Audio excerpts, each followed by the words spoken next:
मंत्री जी का। मैं किसी काम से जा रहा था और पुलिस वाले वहां पे गाड़ी रोक दिए और माननीय मुख्यमंत्री जी का काफिला जा रहा था।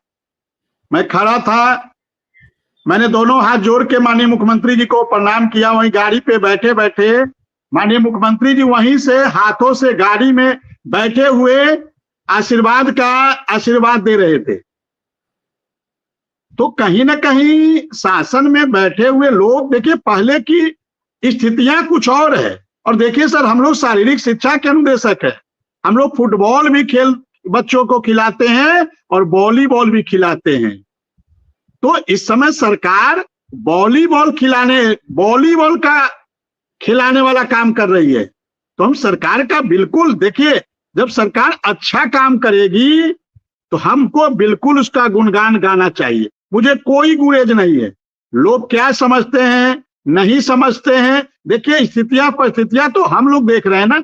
हम लोग अधिकारी के पास जाते हैं मिलने, हम लोग माननीय मुख्यमंत्री, मैं उस दिन मिल रहा था माननीय मुख्यमंत्री जी से, उनकी चेहरे पे जो प्रसन्नता झलक रही थी, और जब उनका वही प्यारा लाइन जब मैं सुना तो 4 वर्षों की जो पीड़ा थी वो कहीं ना कहीं मुझे लगा कि माननीय मुख्यमंत्री जी को भी ये पीड़ा थी।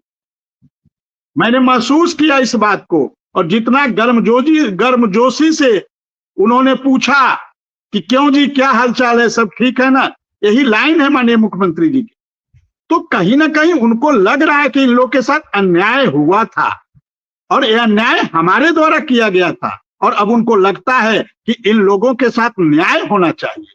तो हम धन्यवाद देंगे। देखिए जब किसी की मंशा अच्छा करने को का हो ना, तो हमको उसकी, देखिए कोई अच्छा काम करे तो उसकी वाहवाही भी करनी चाहिए। हमेशा दिमाग में एक ही बात, किसी चीज को बैठा के नहीं चलना चाहिए कि पहले ये नहीं हुआ तो अब कैसे होगा। अरे ये कौन बात हुआ? 2011 में भारत ने वर्ल्ड कप जीता, पहली बार 83 में जीता, 2007 में जीता, फिर 2011 में, अब 2024 में भारत जीता है ना।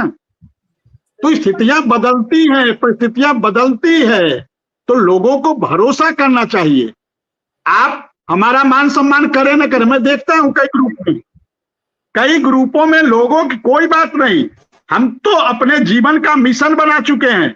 अनुदेशकों का कैसे अच्छा हो, अनुदेशकों का मान सम्मान कैसे मिले, अनुदेशक का जो अंतिम लक्ष्य नियमितीकरण है वो कैसे प्राप्त हो, इसको लेकर हम लोग हमेशा विचार करते हैं। हमेशा आज ही गोरखपुर आए हैं माननीय डॉक्टर राधा मोहन दास अग्रवाल जी।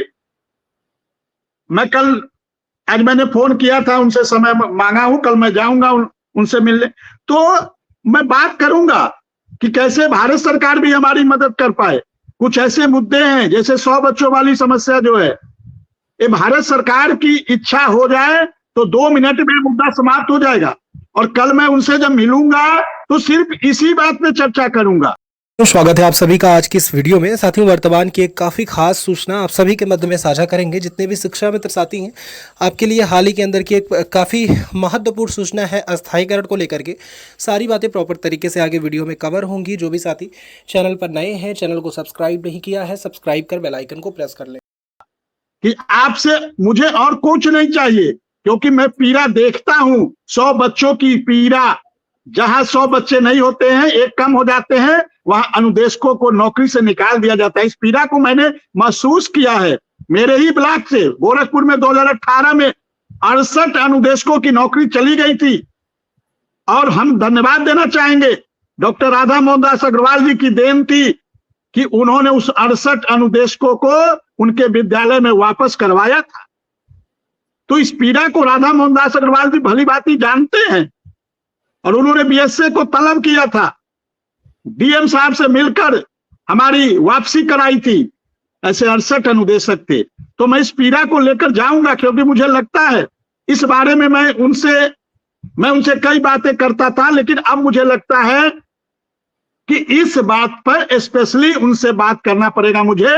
और कल मैं जाऊंगा, कल रविवार का दिन भी है, वो दीपावली तक रहेंगे, तो मैं इस बात की चर्चा उनसे करूंगा कि आप मेरा कुछ कराइए ना कराइए, अनुदेशकों का कुछ कराइए ना कराइए, आप इस समस्या का समाधान भारत सरकार से करवाइए और आप इसको करवा सकते हैं। आपके पास इतनी सामर्थ्य है, इतनी क्षमता है कि आप इसको करवा सकते हैं। और कल मैं उनसे मिलूंगा और सिर्फ इसी मुद्दे पे बात करूंगा सर।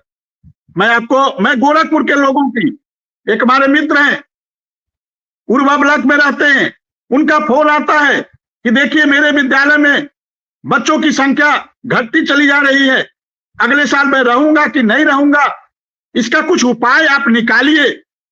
तो ऐसे जब फोन आते हैं तो वास्तव में रूह सर कांप जाता है कि हमें 11 वर्षों तक बेसिक शिक्षा विभाग को अपना तन मन धन सब दे दिए, अपने खून पसीना लगा दिए, और आज जब बेसिक शिक्षा विभाग ऊंचाइयों पे जा रहा है तो हमें नौकरी से निकाल दिया जाएगा। और क्यों निकाल दिया जाएगा? क्योंकि हमारे विद्यालय में एक बच्चा कम हो गया। चाहता हूं, क्या जिस विद्यालय में 99 बच्चे हैं, क्या जिस विद्यालय में 98 बच्चे हैं, उनको शारीरिक शिक्षा पढ़ने का अधिकार नहीं है? उनको भी शारीरिक शिक्षा पढ़ने का अधिकार है, उनको भी कला पढ़ने का अधिकार है, उनको भी कंप्यूटर पढ़ने का अधिकार है, उनको भी कृषि विज्ञान, गृह विज्ञान, फल संरक्षण, उद्यान के बारे में जानने का अधिकार है। विक्रम सिंह एक बड़ा एक सज्जन है, स्कूल के नाम से कमेंट आ रहा है, उनका जो यूट्यूब है वो स्कूल के नाम से, मुझे नहीं मालूम है। उन्होंने लिखा है कि सुप्रीम कोर्ट के लिए चंदा चोरी कौन किया था? विक्रम ने अभी तक एक डेट पर सुनवाई नहीं करा पाई और ये लगातार हर 30 सेकंड पर कमेंट भेज रहे हैं।